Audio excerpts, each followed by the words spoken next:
이 시간 같이 함께 말씀 보도록 할 텐데요. 요한복음 13장 1절부터 20절까지의 말씀입니다. 우리 다 함께 드라마 바이블로 경청하도록 하겠습니다. 제13장. 6월절 전에 예수께서 자기가 세상을 떠나 아버지께로 돌아가실 때가 이른 줄 아시고 세상에 있는 자기 사람들을 사랑하시되 끝까지 사랑하시니라. 마귀가 벌써 시몬의 아들 가룟 유다의 마음에 예수를 팔려는 생각을 넣었더라.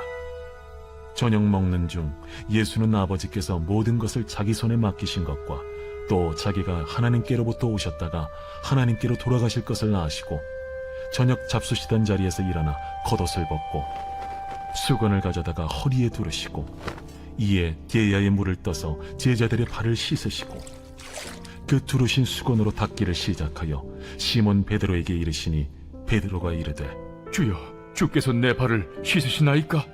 내가 하는 것을 네가 지금은 알지 못하나 이후에는 알리라. 내 발을 절대로 씻지 못하시리이다. 내가 너를 씻어주지 아니하면 네가 나와 상관이 없느니라. 주여, 내 발뿐 아니라 손과 머리도 씻어주옵소서. 이미 목욕한 자는 발밖에 씻을 필요가 없느니라. 온 몸이 깨끗하니라. 너희가 깨끗하나 다는 아니니라. 이는 자기를 팔자간 누구인지 아심이라. 그러므로 다는 깨끗하지 아니하다 하시니라. 그들의 발을 씻으신 후에 옷을 입으시고 다시 앉아 그들에게 이르시되 내가 너희에게 행한 것을 너희가 아느냐? 너희가 나를 선생이라 또는 주라 하니 너희 말이 옳도다. 내가 그러하다.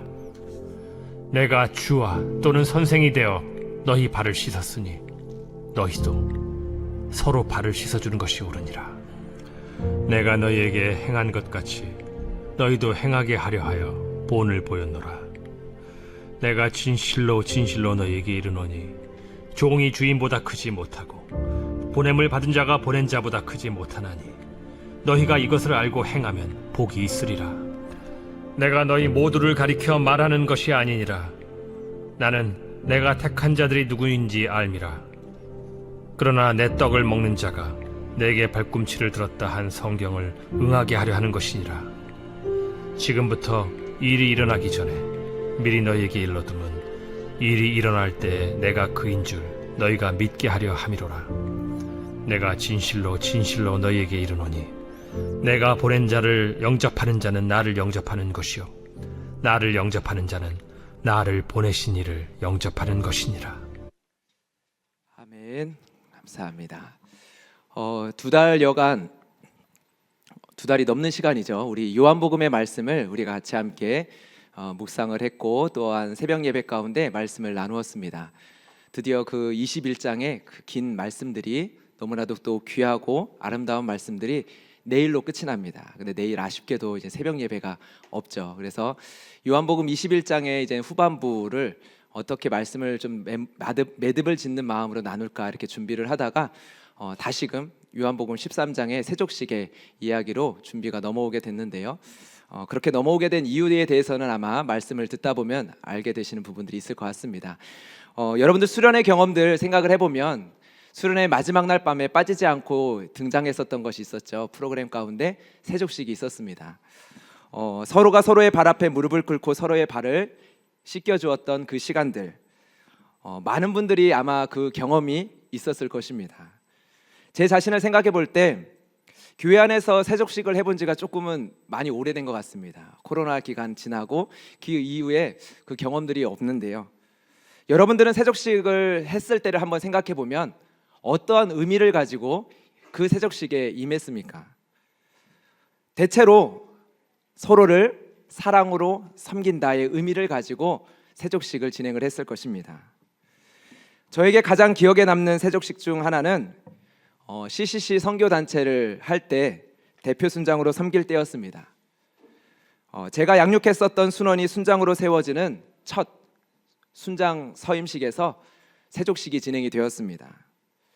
정말 마음 다해서 가족처럼 섬겼고 사랑해줬고 그렇게 섬겼었던 친구들이 어느덧 순장이 되어서 순장 서임식에서 임명을 받는데 저는 그때 진행됐던 세족식이 가장 기억에 남고 정말 그 감격과 기쁨이 헤아릴 수 없었습니다. 부암동에서 세족식을 마치고 돌아올 때 얼마나 행복했는지 모릅니다. 내가 특별한 사명감을 가지고 신학교에 간 것은 아닌데, 아직 나에게 어떠한 부르심이 있는지 확신할 수 없는데, 그런데 그날만큼은요, 내가 이렇게 영혼들을 섬길 수 있다면, 내가 이렇게 내게 맡겨졌다라는 이유만으로 함께하고 또 이렇게 행복과 사랑을 나눌 수 있다면 참 나의 삶이 행복할 수 있겠다라는 생각을 가져봤습니다. 처음 그런 마음과 생각을 가졌었던 시간인데요. 그런데 이 세족식의 의미를 이야기하는 데 있어서 사랑의 섬김 이전에 먼저 우리가 이해하고 또한 나누어야 될 내용이 있습니다. 바로 죄 씻음의 섬김입니다. 이 부분을 놓치는 경우가 많기 때문에 저는 이 시간을 통해서 함께 말씀을 나눠보려고 합니다. 오늘 본문 속에서 예수님께서는 어떠한 의미로 세족식을 진행을 하셨는지, 그리고 이 일을 행하고 계시고 이 일을 어떠한 의미로 설명을 하고 계시는지, 무엇을 강조하고 계시는지를 우리가 살펴보면서 그 의미에 대해서 이해해 보고자 합니다. 13장 1절을 보면 13장 1절은 시작을 하면서 유월절 전이라는 시간을 우리에게 알려줍니다. 세족식은 예수님께서 잡히시기 전날 밤, 즉 우리가 마지막 만찬이라고 부르는 그 시간에 이루어진 일로 해석을 하는 것이 보편적입니다. 그런데 요한복음에는 마태복음과 마가복음과 누가복음과 다르게 마지막 만찬의 모습을 기록을 하고 있습니다. 예수님께서 떡과 잔을 건네시면서 그 의미를 설명하시는 바로 성찬식. 우리는 마지막 만찬 하면 떠오르는 것이 바로 그 성찬식이고, 마지막 만찬 하면서 떠오르는 그 그림은 바로 그 성찬식의 그림이죠. 그런데 요한복음에는 과감하게 그 장면이 생략되어 있습니다. 성찬식이 예수님께서 직접 제정하여 주신 예식으로 복음의 의미가 담겨져 있는 너무나도 중요한 예식임을 생각해 볼 때, 이것을 생략하고 있는 요한복음서의 의도에 대해서 우리는 질문을 하지 않을 수가 없습니다. 요한복음은 성찬식을 생략하고 다른 복음서는 기록하고 있지 않은 세족식의 내용을 기록을 합니다. 그것도 자세히 기록을 하죠. 예수님의 마지막 만찬의 시간에 마지막 만찬을 기록함에 있어서 세족식이 성찬식을 대신하여 기록할 만큼 중요한 의미를 가지고 있는 것일까요? 결론적으로 그렇습니다. 예수님께서 세족식은 성찬식과 같은 예수 그리스도의 피 묻은 복음의 참된 의미를 담은 것이라는 것을 우리에게 가르쳐주고 있기 때문입니다. 그러나 많은 경우 우리는 세족식을 할 때 그 세족식의 의미를 축소시켜서 사랑의 섬김으로 이해를 하는 경우가 있습니다. 왜냐하면 14절과 15절의 말씀 때문입니다.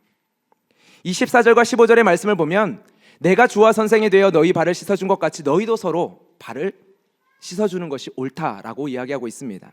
내가 너희에게 행한 것 같이 너희에게 본을 보인 것 같이 이와 같이 행하라 이야기를 하죠. 그런데 우리는 이 말씀을 살필 때 1절부터 11절까지 그리고 12절부터 17절까지의 말씀을 구분을 해서 이해를 하려고 해야 합니다. 왜냐하면 예수님께서 구분을 두시기 때문입니다. 예수님께서는 세족식의 의미에 대해서 지금은 너희가 알지 못하는 것이라는 의미로 한 가지를 설명을 하시고요. 또 한 가지로는 너희가 알 수 있는 의미로 설명을 하십니다. 그렇기 때문에 우리는 두 가지의 의미로 나눠서 본문을 보아야 할 필요가 있습니다. 우리 7절 말씀을 한번 읽어볼까요? 함께 읽겠습니다. 예수께서 대답하여 이르시되 내가 하는 것을 내가 지금은 알지 못하나 이후에는 알리라. 1절부터 11절까지의 말씀은 이 의미 안에서 이해해야 합니다. 뭐라고 말하고 있습니까? 내가 하는 것을 내가 지금은 알지 못하나 이후에는 알리라. 분명하죠. 제자들의 발을 씻기시는 예수님의 모습에 당황하며 자신의 차례가 되었을 때 베드로는 완강하게 거부합니다. 자신의 발을 왜 씻기시는지 질문하죠. 이때 하신 예수님의 대답이 이것이었습니다. 너가 지금은 알지 못하나. 그러나 12절을 보면 반대로 말씀을 하십니다. 제자들의 발을 다 씻기신 이후에 옷을 입고 다시 앉으셔서 제자들에게 말씀을 하시는데, 우리 12절의 말씀 다시 함께 읽겠습니다. 그들의 발을 씻기신 후에 옷을 입으시고 다시 앉아 그들에게 이르시되 내가 너희에게 행한 것을 너희가 아느냐. 앞서서는 분명히 너희가 알지 못한다라고 이야기를 하는데, 여기서는 알 수 있는 것처럼 질문을 하십니다. 그리고 이어서 내가 너희에게 행한 것 같이 서로의 발을 씻겨주라 말씀을 하시죠.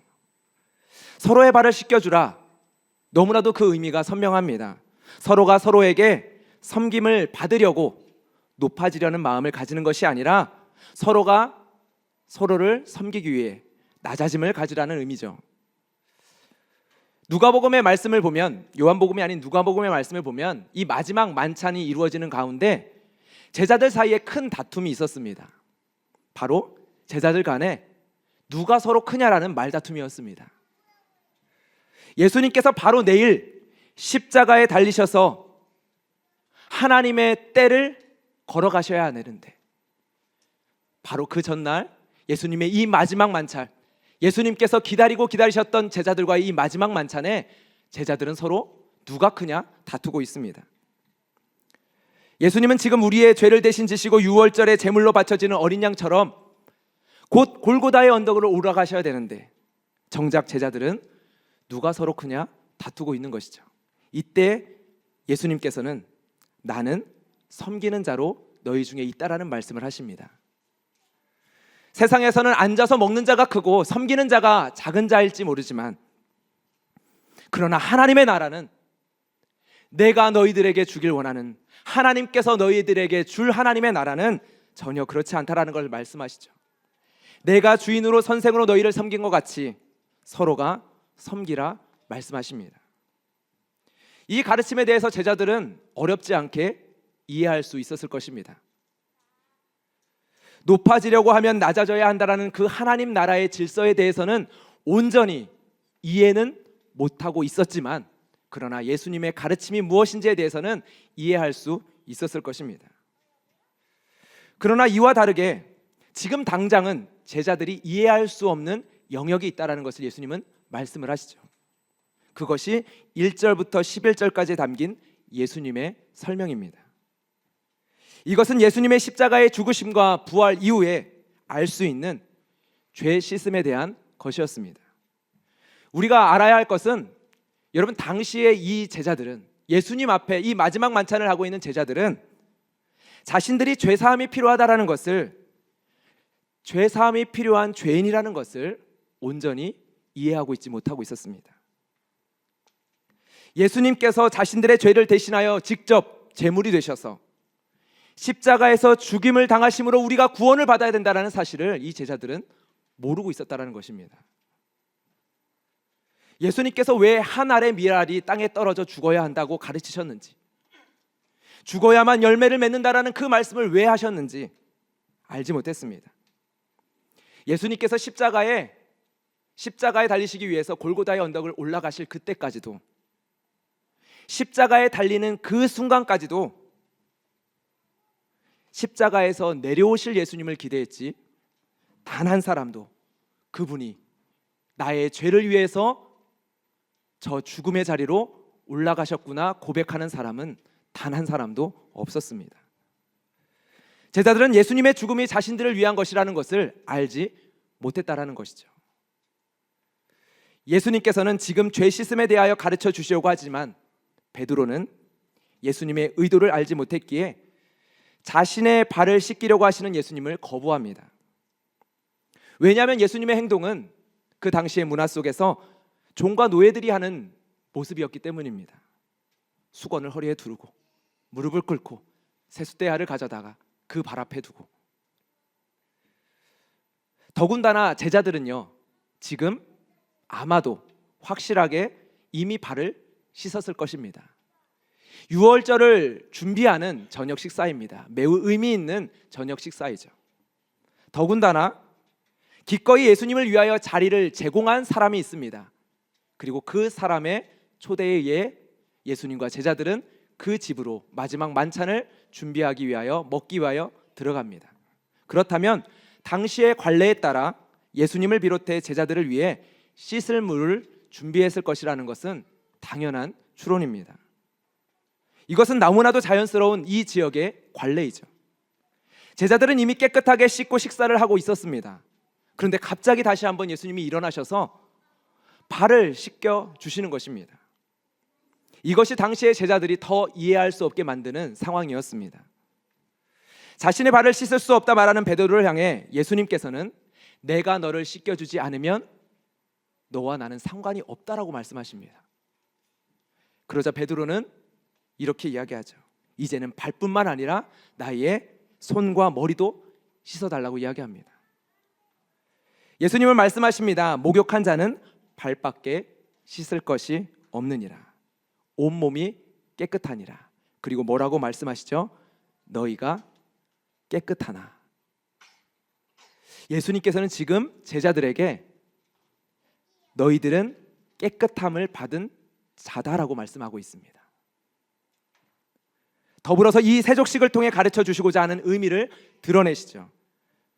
너희는 깨끗함을 받은 자이기에 발밖에 닦을 필요가 없다라는 것. 그러나 날마다 발을 닦아야 한다라는 것. 그리고 내가 그 발을 닦아 주었다라는 것을 이야기하십니다.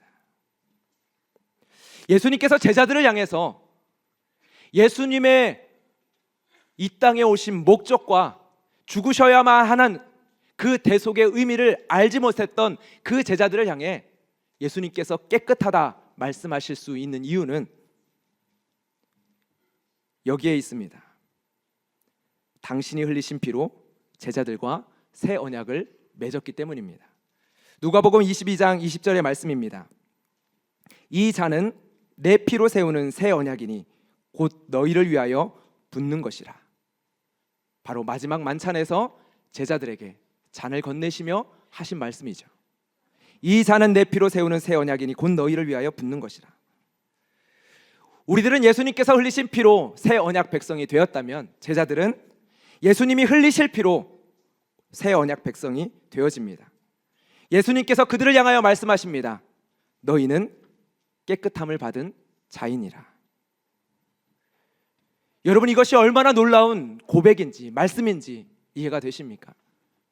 조금이면, 아주 조금이면 이 제자들은 예수님을 버리고 도망갈 것입니다. 그런 그들을 향해 예수님께서 하시는 말씀이 무엇입니까? 너희가 이미 깨끗함을 받았느니라. 아주 조금이면 주를 위하여 목숨을 버리겠다라고 이야기했었던 베드로가 3번이나 예수님을 모른다 부인할 것입니다. 마가복음에서는 베드로가 저주하며 맹세하며 예수님을 알지 못한다 부인했다라고 기록을 하죠. 저주하며 맹세하며 어떤 말이었을까요? 베드로가 죽지 않기 위해서 이 두려움 가운데 살기 위하여 했었던 말은, 그 저주의 말은 무엇이었을까요? 예수님을 부인하며 어떠한 저주의 말을 했을까요? 베드로가 이 밤이 가기 전에 3번 자신을 부인할 것이라는 것을 예수님께서 가르쳐 주시며 제자들의 발을 씻기십니다. 그리고 그들을 향해 예수의 피로 깨끗함을 받은 자임을 말씀하십니다. 그런데 오늘 본문 가운데 재미있는 것은요, 깨끗함을 받은 자 사이에 깨끗함을 받지 못한 자를 계속 설명을 합니다. 세족식에 대한 본문 가운데 반복적으로 가룟 유다의 이름을 거론하기도 하고 가룟 유다를 암시하는 이야기를 반복적으로 넣고 있습니다. 가룟 유다에 대한 이야기를 하고 싶은 것이 아니라 깨끗함을 받은 자와 깨끗함을 받지 못한 자를 이야기하기 위함입니다. 그래서 가룟 유다를 직접 언급하기도 하지만 가능한 가룟 유다의 이름을 숨기며 이야기를 하십니다. 여러분, 이때에는요 이미 가룟 유다가 예수님을 팔기로 대제사장과 약속한 이유입니다. 대제사장들에게 돈을 받고 예수님을 넘겨주기로 약속한 이유죠. 그리고 가룟 유다는 마지막 만찬을 하며 예수님의 떡과 잔을 마시며 발을 씻겨주시는 그 시간 가운데서도 예수님을 언제 넘겨줄까 기회를 찾고 있었습니다. 여러분, 이것을 생각할 때 너무나도 섬뜩한 장면입니다. 누가복음 22장 4절부터 6절까지의 말씀을 우리 함께 읽도록 하겠습니다. 시작. 이에 유다가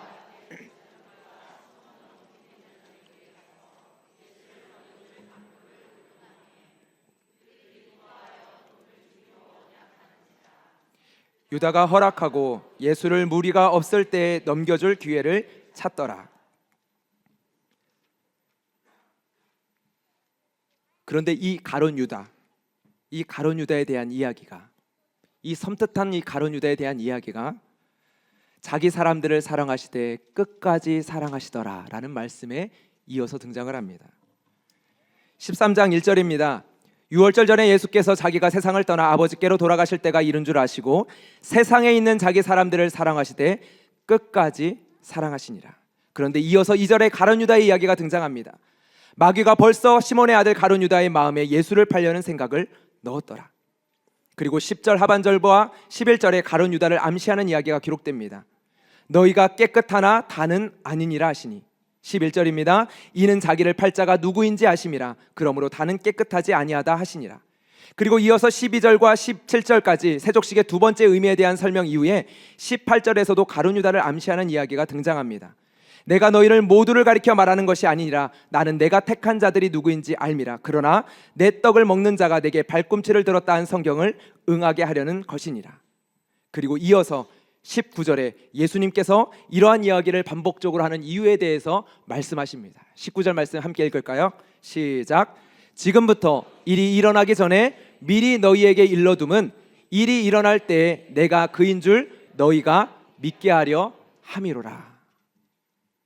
지금 예수님께서는 앞으로 일어나게 될 일, 가룟 유다의 배신과 예수 그리스도의 십자가의 죽음을 앞서서 이 일에 대하여 제자들에게 설명을 하고 있었습니다. 그 날이 오면 가룟 유다의 배신으로 놀랄 필요가 없다라는 것입니다. 가룟 유다가 배신을 한 것은 그가 깨끗함을 받은 자가 아니라는 것을 증명할 뿐이기 때문이죠. 예수님께서는 이미 내가 택한 자가 누구인지 알고 있다 말씀하십니다. 이미 알고 계셨습니다. 이미 알고 계셨음을 오늘 예수님의 이야기들을 통해서 이후에 제자들은 기억하게 될 것입니다. 그때 예수님이 그렇게 말씀하신 것이 가룟 유다가 배신할 것에 대해서 알고서 그렇게 말씀하신 것이었구나. 그렇기에 가룟 유다의 배신은 놀랄 일이 아닙니다. 당황할 일이 아닙니다. 가룟 유다는 깨끗함을 받지 않은 자였고 새 언약 밖에 있던 자였습니다. 십자가의 사함의 은혜를 입지 못한 자였음이 드러난 것입니다. 그러나 예수님께서는 제자들에게 말씀하십니다. 너희들은 깨끗함을 받은 자이다. 너희들은 이미 목욕한 자이다. 너희들은 그렇지 아니하다. 가룟 유다의 배신 이후에 예수님께서 미리 하신 이야기를 제자들이 기억하면서 더욱 확실해지는 예수님의 가르침은 바로 이것입니다. 그러나 너희는 깨끗함을 받은 자이니라. 새 언약 백성으로 삼았고 그렇기에 날마다 더러워지는 너희들의 발을 씻겨주는 죄사함의 섬김을 행하는 분으로 내가 너희와 함께 했노라. 너희들이 깨끗하나 날마다 발을 씻김 받아야 한다는 것을 이미 가르친 분이 바로 나다. 여러분, 예수님께서 지금 들려주시는 이 세족식의 의미 중 죄사함의 의미를 뼈저리게 경험한 한 사람이 있습니다. 한 사건을 통해서 뼈저리게 깨닫게 되어지죠. 너가 지금은 알지 못하나 이후에는 알리라. 누구를 향한 말씀이었습니까? 베드로였죠. 요한복음 18장 27절의 말씀입니다. 이에 베드로가 또 부인하니 곧 닭이 울더라. 베드로는 예수님을 3번 부인합니다.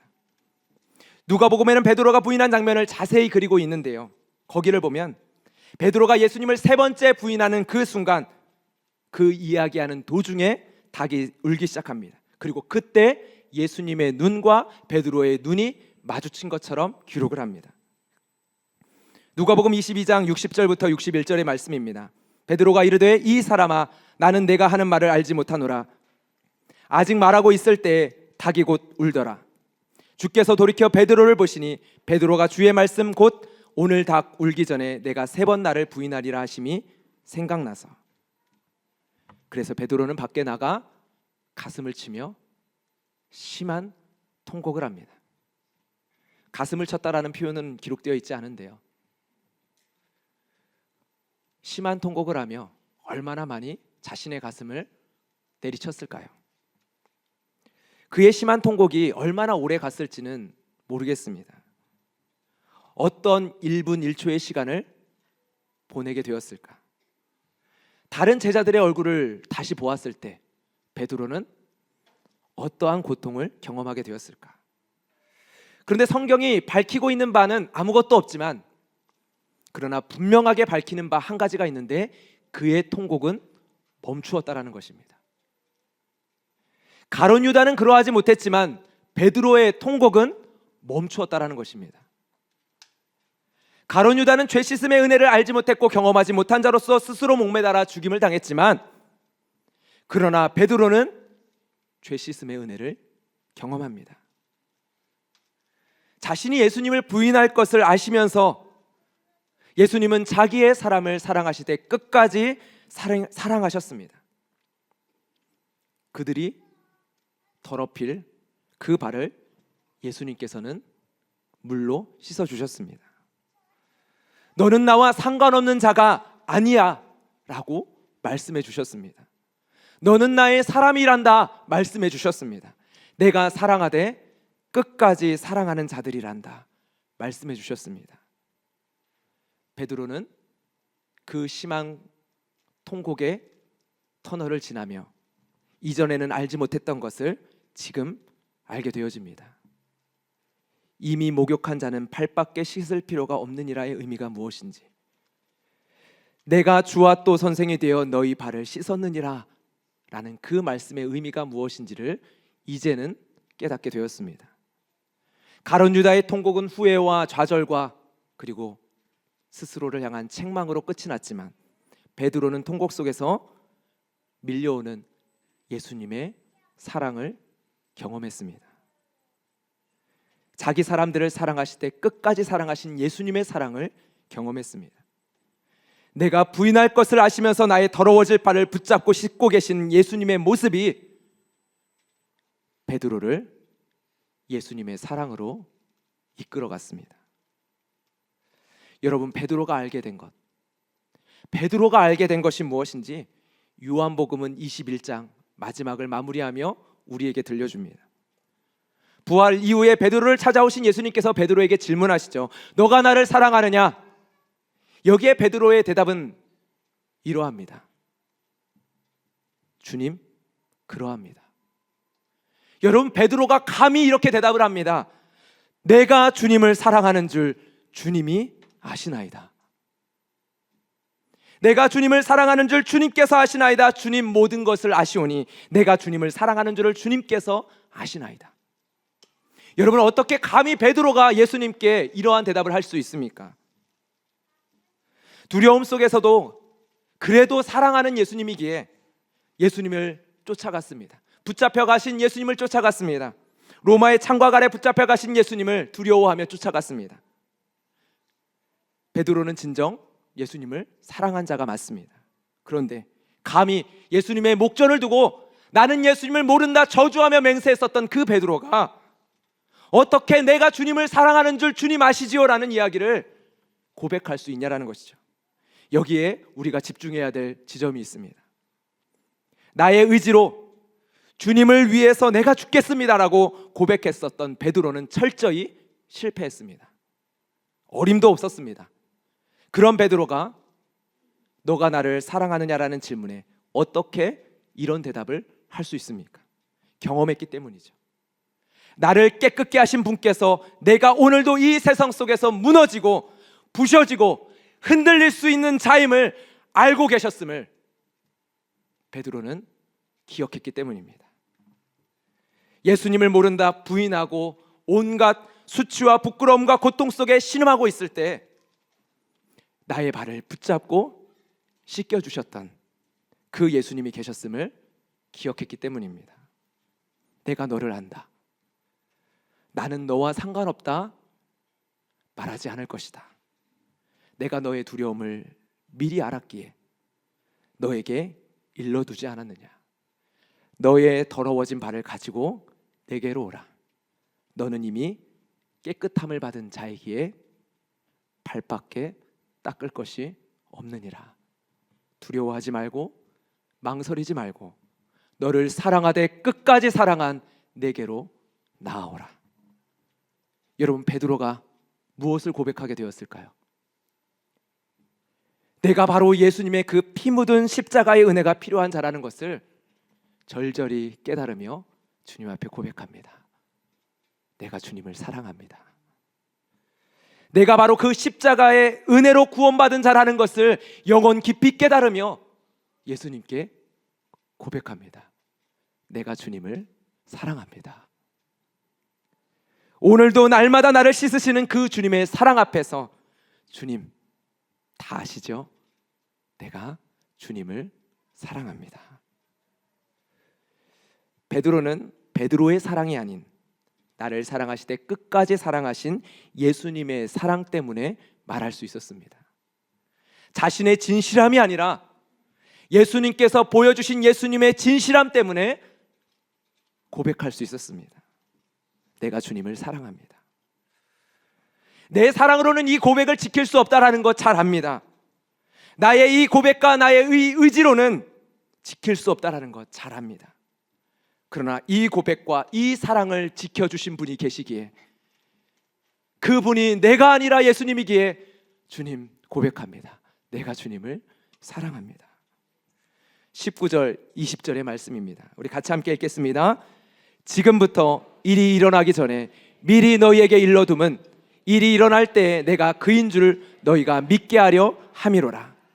내가 진실로 진실로 너희에게 이르노니 내가 보낸 자를 영접하는 자는 나를 영접하는 것이요 나를 영접하는 자는 나를 보내신 이를 영접하는 것이니라. 여러분, 이미 우리에게 복음의 빛이 비추어졌습니다.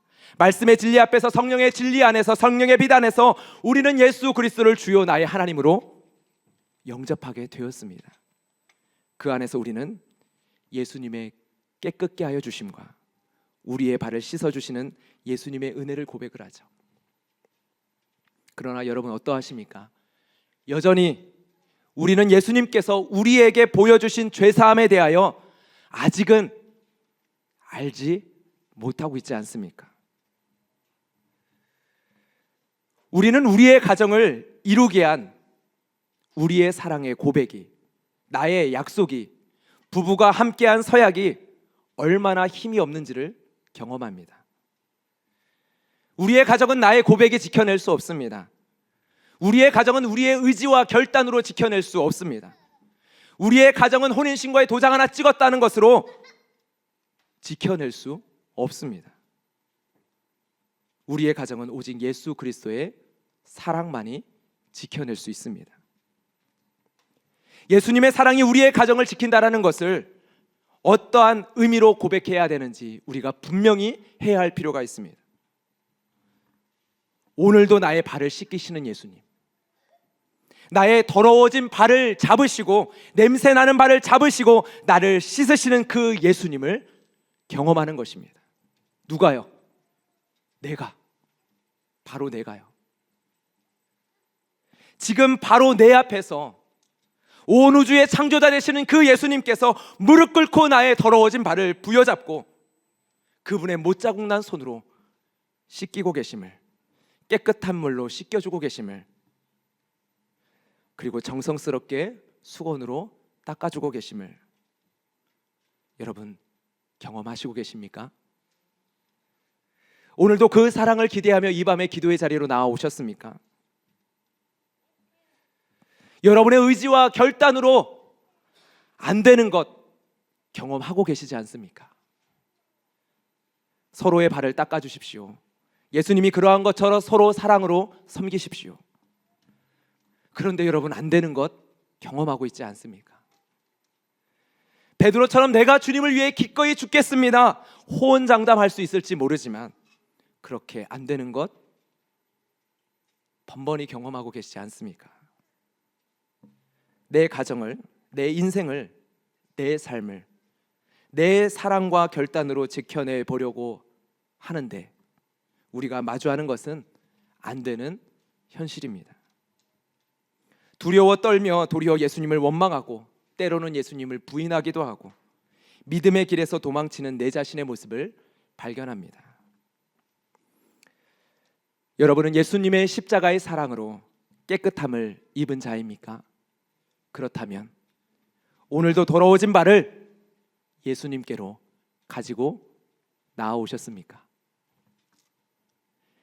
내가 아니라 예수님의 사랑이, 내가 아니라 예수님의 진실함이, 내가 아니라 예수님의 사랑의 열심이 우리를 지켜내고 있음을 경험하는 자리까지 이 밤에 우리가 나아가야 합니다.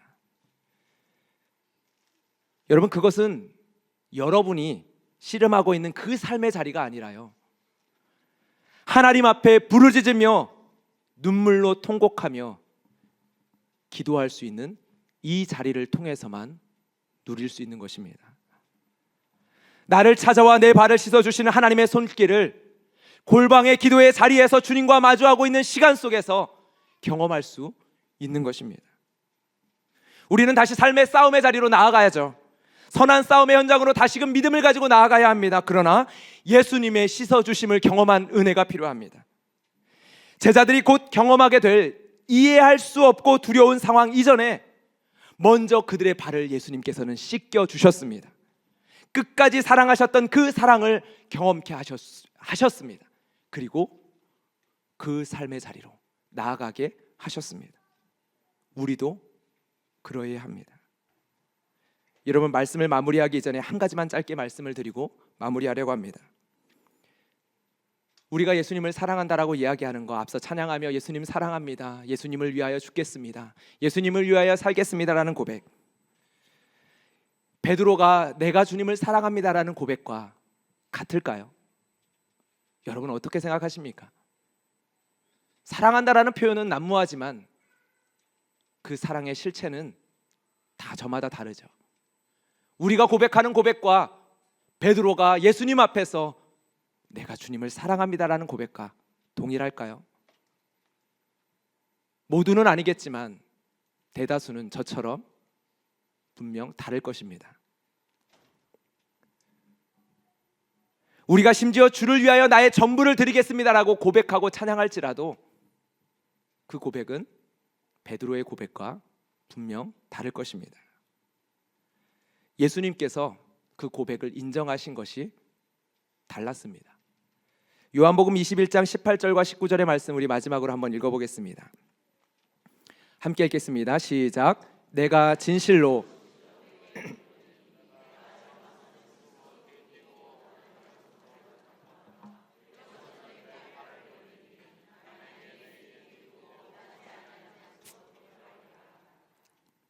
이 말씀을 하심은 베드로가 어떠한 죽음으로 하나님께 영광을 돌릴 것을 가리키심이러라.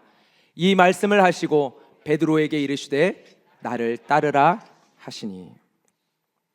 예수님께서 베드로에게 말씀하신 베드로의 인생은 죽음을 통해서도 하나님께 영광을 돌리는 인생입니다. 그리고 내가 원하는 길이 아니라 하나님께서 인도하시는 길, 그 길을 베드로는 걷게 될 것이라 말씀하십니다. 그리고 베드로에게 말씀하십니다.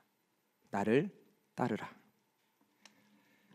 예수님께서는 이제 베드로를 우리는 차마 감당할 수 없는 부르심의 자리로 초대하십니다. 저에게 베드로와 같은 부르심을 허락하실 거라고 저는 기대하지 않습니다. 저는 그럴 만한 사람이 아닌 것을 알고 있기 때문이죠. 그러나 이 시간 간절히 소망해 봅니다.